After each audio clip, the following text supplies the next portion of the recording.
Today's video is going to be called Raccoon City.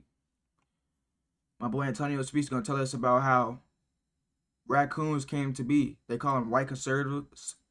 They call them white conservatives. They call them bootlickers. All right. Let's get right into it. The Negroes. There was that old house Negro and the field Negro. And the house Negro always looked out for his master. When the field Negroes got too much out of line, he held them back in check. The house Negro could afford to do that because he lived better than the field Negro. He ate better, he dressed better, and he lived in a better house. He lived right up next to his master in the attic or the basement. If the master got sick, he'd say, "What's the matter, boss? We sick?" When the master's house caught a fire, he'd try and put the fire out. He didn't want his master's house burned. As the days go on, y'all, I'm slowly realizing that all skin folk is not kinfolk. In 2025, bootlicking is on the rise and it's bad. I know this might sound wild, but personally, I hold a racist white person to a higher standard than I do a raccoon. At least from the eye test, I can tell you don't like me. As of lately, though, with the result of Charlie Kirk getting put on a t-shirt, so many raccoons have been coming out of the woodworks. Charlie was shot because he's honest and people listen to him. Even if you believe he was wrong about every single thing that ever left that man's mouth, he was shot because he's honest. Charlie Kirk was a civil rights leader. He inspired millions of young Americans to get more involved in politics. He believed in God, his country, and took care of his family, and inspired millions of people. Listen, folks, Charlie might be gone now, but make no mistake, he's in the hands of the Almighty. He's with his creator. We also know that they targeted a known Christian icon, Charlie Kirk. But I do know one thing. I'm gonna turn all the way up, all the way up, all the way up. You won't be able to stop me now because I'm going hard. Going hard for my savior. Pause. But continue. I'm going hard for those that don't know who Jesus is. I'm coming hard. Nigga, pause, bro. What the fuck is this wrong with this nigga, bro? This is crazy. That nigga like 50 years old, bro.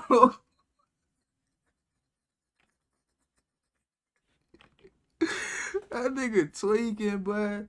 I ain't gonna lie. That nigga said, okay.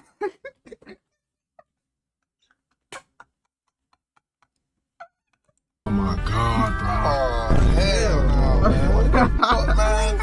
Get your ass on. Hold up, bro. We gotta recuperate after that last clip. I can guarantee you, bro, if we was back in slavery times, if master passed away, them folks would be up in there crying, man. I can guarantee it. Also, in these videos, a lot of them love to talk about how he was like a civil rights leader. He was a man of God. He was for the people. What y'all gotta say about this clip, then? Do you think that there should be free school lunch for all children? No. Why? Of course not. Because parents should feed their kids, not the government. What if they can't? Go get a job. A child? You No, want child the parents should go get the job. Yeah. This is important. I don't believe... They have jobs and they can't support their children there because the minimum wage is so low. No, you are a dem, dude. Don't give me this stuff. First of all, this is really... I want children to eat? Of course I do.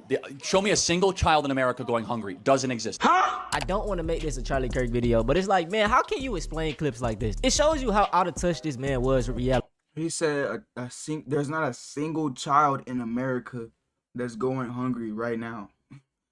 You're tweaking, bro. Tweaking. Like, you're tweaking. Like your mind is... So, like, okay, I hear that. I heard that this dude just says a bunch of shit without any facts behind him. And he built a big-ass audience of just saying shit without any facts. That's crazy. So you could just say shit and niggas will just follow you, bro. Just like, what? I don't know. I don't know how. That's a skill, though. I'm not gonna lie. You can just say a bunch of random shit. That's like, that will bring a huge audience to just follow you and do whatever you say. Like, that's crazy. Not gonna lie. That's a skill, bro. I didn't know people would just like listen to a guy who doesn't speak facts. I didn't know that was a thing. It's crazy. I went to school in a low poverty area. It was a lot of kids there that depended on those free lunches, those free breakfasts that the school offered. And even just going to the store nowadays, I'm well off for myself. Me and my family, we make good money, but groceries take out a big chunk of our money. And then you wonder why health problems are rampant in the black community. High blood pressure, diabetes, heart problems, cancer. This stuff comes from having to eat bad, low quality, cheap type of foods. According to Feed America, nearly 14 million children face hunger in 2023, bruh. Come on, dog. This is the left after George Floyd died. George Floyd had more than enough fentanyl in his system to die from overdose. If you go back and watch the video, he was saying, "I can't breathe," way before he ever got put on the ground. Now, the right has just seen one of the most influential people on their side get murdered in cold blood. Charlie Kirk had no criminal record. Again, he was murdered in cold blood by someone radicalized by the left. And what you're looking at is the right's response. Now this is Jeffrey Mead, and oh my God, this man is the biggest raccoon on TikTok. We're gonna break down everything he just stated in that video. For one, he said this is how the left reacted and this is how the right reacted. The left did peaceful protests. Now for one, they couldn't really crash out because the person that took out Charlie Kirk was a registered Republican voter and he was a young white man. For two, black HBCU schools were threatened the next day for something that a young white man did. For three, does he not remember what happened on January 6th when people stormed the Capitol? Like, they literally tap dance and cherry pick so many situations. Is sad. Brother, you're still black at the end of the day. And actually 90% of the George Floyd riots were peaceful. And why do y'all love to keep bringing up George Floyd, bro? He's not our martyr. We're just mad that he was killed by a police officer. That could have been done to any of us. I already did a video showing all of the racist things that Charlie Kirk has said, so I'm not going to do much in this video. I will say this though. Charlie Kirk did not believe in the Civil Rights Act. I have a question. Okay, what's your question? Why did you say that the Civil Rights Bill should be overturned? I didn't say that. I said it was a mistake. Why? That's crazy. Now you gotta figure it out. I wouldn't be here. That's trouble. Exactly. We note in our piece that Kirk describes King as, quote, a bad guy. It's true. And Kirk's self-described very, very radical view that the country made a mistake when it passed the Civil Rights Act. Also true. As we note in the piece, Kirk has previously described Kirk as a hero and a civil rights icon. It's true. I used to be wrong. What inspired Kirk to shift his view on MLK? Why does Kirk... Damn, he don't believe in civil rights? Damn. That's crazy. Why wouldn't you believe in civil rights of people having rights? This nigga wants slaves? That's crazy. I ain't gonna lie. I didn't pay attention in history class, but I know this shit sound crazy as fuck to me. And I didn't even pay attention in class, bro. That's crazy. Think that MLK is a bad guy. When Kirk says that MLK says, quote, one good thing he didn't believe, what does he mean by that? Why does Kirk believe passing the Civil Rights Act was a mistake? Now, again, apparently they don't listen to the show because we do that at least once a week, right? Once a week we talk about why the Civil Rights Act was a mistake. It's so ironic because the same law that Charlie Kirk was going against is the only reason why they have the ability to do the things they're doing today. They can vote for Donald Trump. They can be around other white people. They don't have to worry about getting lynched. I can go on and on. Now, we're really about to get into the meat of this video because all of the little TikToks and people standing up for Charlie Kirk isn't really doing damage as much. It's really the YouTubers. You see, making anti-black content is very profitable. But if you're black and making anti-black content, it's even better. This is the thing, y'all. These black YouTubers are like a vessel for what white people really want to say. They can't just come out and say these type of things because they already know they will be labeled as racist. So if they see a black person saying something racist, it's going to make them feel better and be like, ah, see, a black person said it. I'm not wrong. Now, the first raccoons we're going to talk about, the Cartier family. Oh, man, it's so obvious that these dudes are grifters. I ain't gonna lie, is that how y'all white people be? Like the racist ones?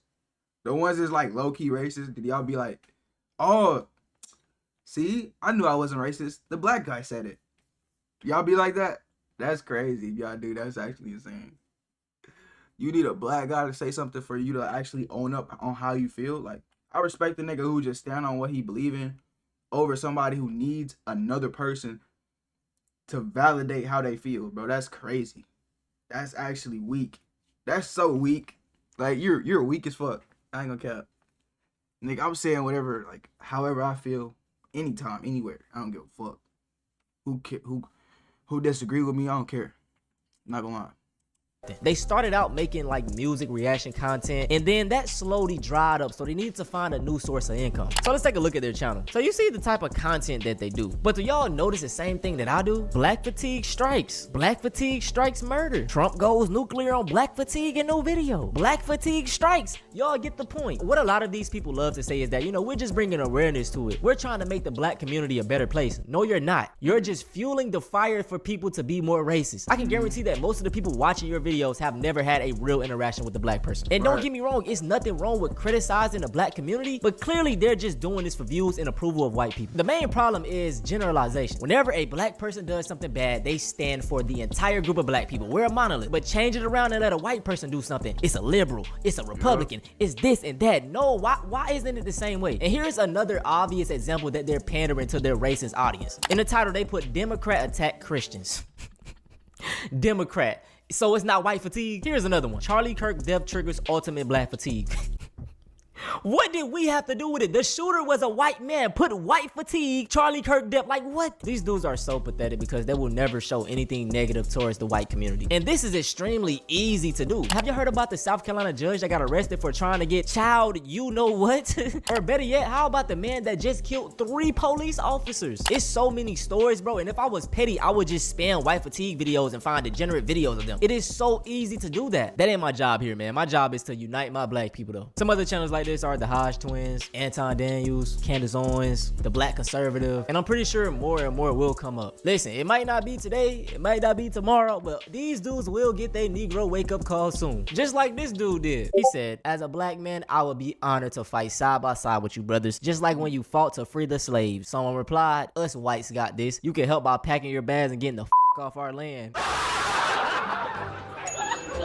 That's it for this video, man, and I ain't gonna lie. My whole time editing and recording this mug, it had me heated. It's just something about a raccoon, man. It's worse than any racist person. In 2025, sadly, there are too many Uncle Ruckuses. We need more Hueys, man. Make sure y'all... Imagine trying to like... Bro said get the fuck off the land, bro. That's how you can help. Get off. Leave. They don't want you here. That's crazy, bro. Imagine bootlicking somebody who kicks you right in the mouth, bro. It's crazy. But hey, man, y'all let me know what y'all think about this video down in the comments. I love y'all boys. I'm gonna see you in the next video, and I'm out.